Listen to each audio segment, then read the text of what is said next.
Excuse me, এই ঠিকানাটা কোথায় একটু বলতে পারবেন? ওই যে ওই বাজারটা দেখছেন, ওই বাজারটা পারলে একটা তিনতলা বাড়ি আছে, ওটাই আপনার ঠিকানা। এই থামুন। উনি কোনো খারাপ উদ্দেশ্যে আসেনি, উনি এখানে নতুন, উনি আমার কাছে একটা ঠিকানা জানতে এসেছিল। এই প্রথম দেখলাম জর্দার বাড়ি মায়ের দিকে কেউ তাকায় সুস্থভাবে ফিরে যাইতেছে। কেন ভাই, ওই মেয়ের দিকে তাকানো নিষেধ নাকি? উনি বোধহয় ওনার মেয়েকে অনেক বেশি ভালোবাসেন, তাই না? খুব নজরে নজরে রাখেন, তাই তো? হ্যাঁ ভাই, আপনি আমার বলেছেন কেন? তুমি কি সাথে আইছি? তোমার গ্রামেই তো আমার তোমার রুমে নিয়ে আসছে। আমি বাবার কাছে বলে দিব। তো যাও, বাবার কাছে বলে দাও। যাও।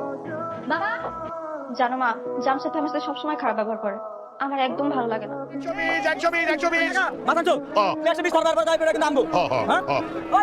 $110 দিয়ে দেন।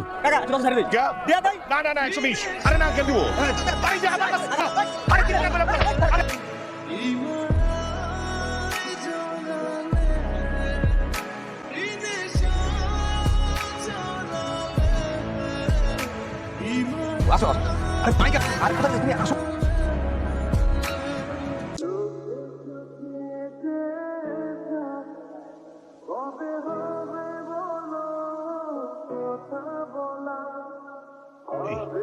বাপের জন্য মাইর খাওয়ার কোনো দরকার ছিল? গাড়ি থামালো কে? শোনো, এই নিন পিছনের বাইকটা দেখতেছেন না, ওনাকে বলবেন আমাকে একটু কলেজে পৌঁছে দিতে।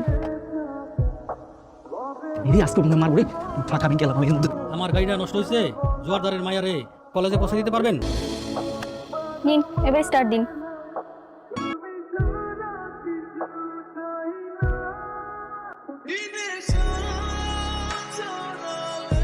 কি হলো? আচ্ছা, আর ধরো না, তুমি চালাও। Thank you. তোমারেও ধন্যবাদ। আচ্ছা, তোমার নাম কি? মিলন, মিলন রহমান। তোমার নাম মাধুরী, তাই না? স্পেশাল মানুষের জন্য স্পেশাল নাম, ময়ূরাক্ষী। আচ্ছা চিন্তা করিস না ভাইজান, আপনাকে চাইছিলাম আসলে ভাইজান দিনকালের অবস্থা এখন ভালো না, বলছিলাম যে জামশেদের সাথে মাধুরীর বিয়েটা দিয়ে দিলে ভালো হতো না। তুই আগে তোর জামাই ঠিক কর, যেখানে সেখানে নেশা করে যাবে। ভাইজান জামশেদ তো বাপের কথা শোনে না। শান্তিদের মধ্যে নাম চলে তোর জামাইয়ের বিয়ে হবে। চিন্তা করিস না।